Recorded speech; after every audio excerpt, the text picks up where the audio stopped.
Are you getting WSAPPX high disk and CPU usage issue in Windows 10 and 11?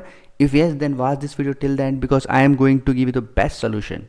First of all, you need to disable auto update in Microsoft Store. Simply search Store in Windows. Click on this. Click on Settings. Herein you can get an option app update. Just click on it and you can see there's an option of turn on or turn off. So simply turn this option off. Second option is to increase your virtual memory.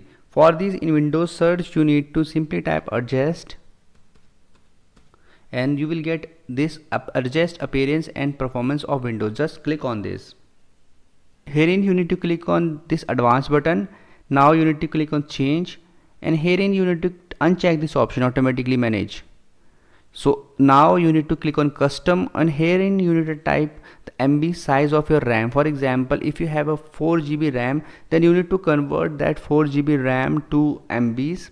Like 1 GB has 1024 MB, so you can write 4 GB RAM in MB here and you can simply double the size here and simply click on OK. So make sure to write the correct MBs according to your RAM.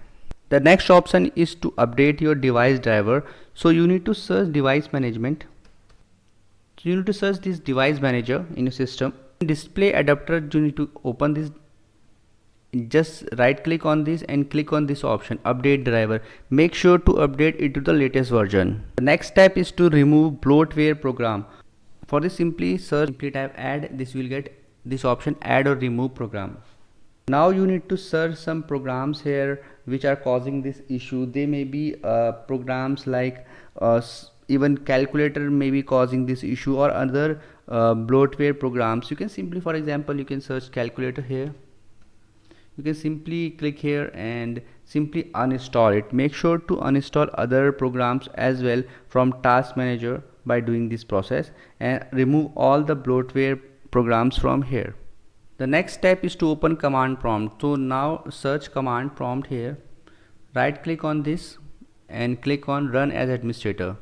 Now you need to run SFC Scan Command here, which I am showing you here, and also after that you need to run CHKDSK Command to clean your disk.